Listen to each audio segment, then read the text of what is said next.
آج ہم Lahore high court کے ایک کافی دلچسپ فیصلے پر بات کریں، اویس کرنی بنام ریاست۔ جی بالکل۔ اس میں ایک شخص کو 20 کلو چرس رکھنے پر عمر قید کی سزا ہوئی تھی سیشن کورٹ سے۔ جی ہاں۔ لیکن ہائی کورٹ نے اسے بری کر دیا۔ تو آج ذرا اسی کو سمجھنے کی کوشش کرتے ہیں کہ ایسا کیوں ہوا۔ بالکل، یہ کیس اصل میں شہادت کے قانون پر بہت اہم روشنی ڈالتا ہے، خاص طور پر وہ جو تصویری ثبوت ہوتے ہیں ان کی قانونی حیثیت کیا ہے، یعنی ایڈمیسیبلٹی۔ ایڈمیسیبلٹی، اچھا۔ اور یہ کہ استغاثہ پر ذمہ داری کتنی زیادہ ہوتی ہے کہ وہ کیس کو ہر شک و شبے سے بالاتر ثابت کریں۔ صحیح۔ تو آئیے ذرا تفصیل میں چلتے ہیں، ہوا کیا تھا اصل میں، کہانی کیا تھی؟ مختصراً یہ کہ پولیس پارٹی تھی ڈیرہ غازی خان کے قریب، انہوں نے ایک کار روکی۔ ٹھیک ہے۔ استغاثہ کے مطابق ڈرائیور جو اویس کرنی تھا اس نے بھاگنے کی کوشش کی۔ اچھا۔ اسے پکڑا گیا اور پھر گاڑی کی تلاشی لی گئی تو دروازوں سے 20 کلو چرس برآمد ہوئی۔ 20 کلو گرام! تو نچلی عدالت یعنی سیشن کورٹ نے تو پھر مجرم قرار دے کر عمر قید سنا دی؟ جی بالکل۔ استغاثہ نے اپنا کیس ثابت کرنے کے لیے پولیس اہلکاروں کو بطور گواہ پیش کیا، PW1، PW2، PW3، PW4، یعنی پروسیکیوشن وٹنسز۔ جی، اور ساتھ میں Punjab forensic science agency PFSA کی رپورٹ بھی تھی جو مثبت تھی کہ یہ مادہ چرسی ہے۔ لیکن ملزم کا کچھ اور موقف بھی تو ہوگا اویس کرنی کا؟ جی، اس کا موقف بالکل مختلف تھا۔ اس نے کہا کہ وہ تو ایک 24 سالہ طالب علم ہے، حافظ قرآن ہے اور کوئٹہ سے لاہور جا رہا تھا۔ لاہور کس لیے؟ نوکری اور تعلیم کے سلسلے میں۔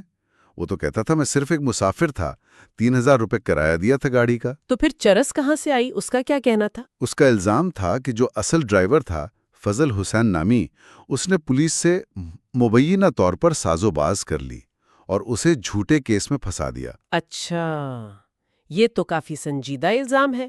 تو جب معاملہ ہائی کورٹ پہنچا اپیل میں تو وہاں کیا ہوا؟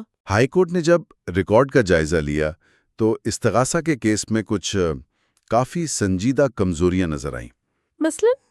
پہلی بات تو تفتیشی افسر یعنی آئیو جو PW3 تھا، اس کے اپنے بیان میں تضاد تھا۔ کیسا تضاد؟ یہ تو اہم بات لگتی ہے۔ اس نے جرا کے دوران یعنی کراس ایگزامینیشن میں پہلے تو یہ کہا کہ جب وہ موقع پر پہنچا تو جو چرس برآمد ہوئی تھی وہ پہلے سے سیل شدہ پارسل میں تھی اور اس پر FIR نمبر بھی لکھا ہوا تھا۔ ایک منٹ، FIR نمبر تو وقوع درج ہونے کے بعد لگتا ہے نا؟ بالکل، یہی تو مسئلہ تھا۔ FIR تو بعد میں درج ہوتی ہے، تفتیش اس کے بعد شروع ہوتی ہے، تو پارسل پر پہلے سے FIR نمبر کیسے آ گیا؟ عجیب بات ہے۔ بعد میں اس نے بیان بدلنے کی کوشش کی لیکن عدالت نے اس تضاد کو بہت سنجیدگی سے لیا۔ تو یہ ایک بڑا نکتہ بن گیا۔ اور کچھ دستاویزات کے حوالے سے؟ جی، اسی سے جڑی دوسری بات، ایک اور گواہ PW2، اس نے یہ مان لیا کہ جتنی بھی لکھ پڑھت تھی، ریکوری میمو وغیرہ، یعنی برآمدگی کی تفصیلات؟ جی، وہ ساری کاروائی ایک محرر یعنی PW4 نے تیار کی تھی جو جائے وقوع پر موجود ہی نہیں تھا۔ کیا مطلب؟ وہ موقع پر تھا ہی نہیں تھا۔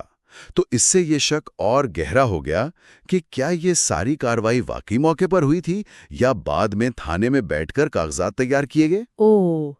تو گواہوں کے بیانات میں تضاد اور دستاویزات کی تیاری پر سوالیہ نشان، یہ تو کیس کی بنیادیں ہلا رہا ہے۔ یقیناً۔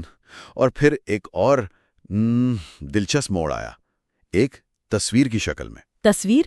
کیسی تصویر؟ دفاع نے گواہوں کو جرا میں ایک تصویر دکھائی، جی، DA کے طور پہ پیش کی۔ جی۔